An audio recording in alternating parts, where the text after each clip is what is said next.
अस्सलाम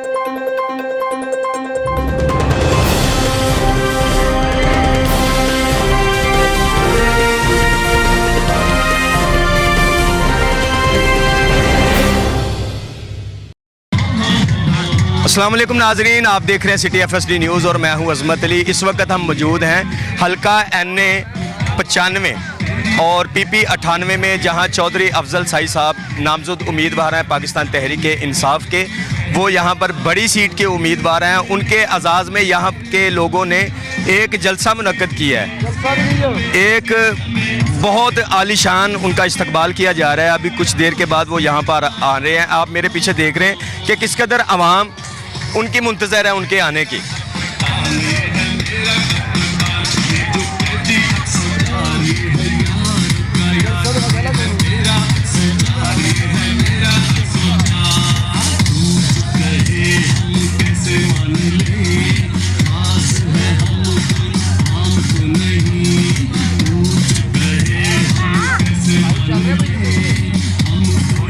हम इस वक्त पंडाल में मौजूद हैं। आप देख रहे हैं कि पंडाल में किस कदर जोश व खरोश है। इस वक्त आवाम की बहुत सारी तादाद जो है वो इस वक्त यहाँ पर मौजूद है। अभी हम गामजन है स्टेज की जानब,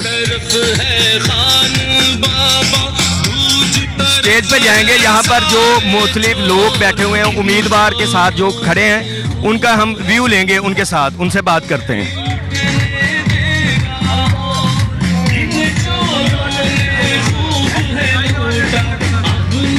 जी नाजरीन, इस वक्त हमारे साथ मौजूद है आजम नागरा साहब, उनसे बात करते हैं। जी अस्सलाम वालेकुम। वालेकुम अस्सलाम। नागरा साहब, माशाल्लाह आपने अली अफजल साई साहब की हमायत में ऐलान किया है, उनको यहाँ इस इलाके में मुंतखब किया है, तो कैसा महसूस कर रहे हैं आप उनको? जी अल्हम्दुलिल्लाह हम खान साहब के सिपाही हैं और भरपूर तरीके से हम अल्हम्दुलिल्लाह तहरीक इंसाफ की सपोर्ट कर रहे हैं। अली भाई के साथ हैं, साई बरादरान के साथ हैं और अल्लाह ताला के फजलो करम से हमारी फतह होगी इंशाल्लाह।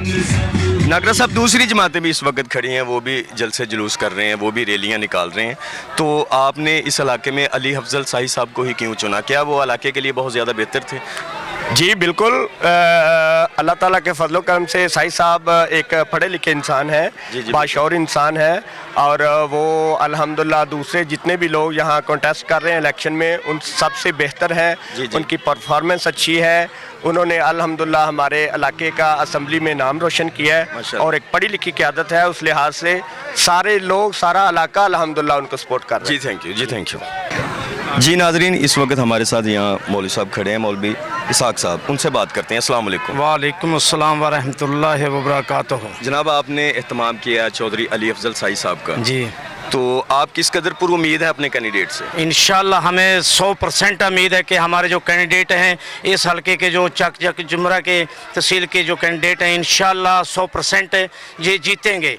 जो हमारी अवाम है इस हलके की, वो पुरअमन से और अच्छे तरीके से वोट इस्तेमाल करेगी और इंशाल्लाह जितना भी वोट होगा वो हमारा अफजल साई साहब को जाएगा इस हलके का। आप मुझे ये बताएं कि आपकी यहाँ पर मेरे ख्याल से 25 जिम्बे रहमताबाद में टोटल आपकी बरादरी बैठी है। जी जी। तो आपकी बरादरी में सारे सभी के सभी मुतफिका इनके हक में? जी इंशाल्लाह हमारा गाँव जो चांदी वोट है, जो चंद वोट हैं, जो 10-12 वोट है, वो जो है कि हाजी अजमल चीमा साहब के हैं। बाकी तमाम गाँव जो हमारा इस वक्त अफजल साई साहब का है, मुतमईन है, सारा क्लियर है। जी शुक्रिया। जी थैंक यू।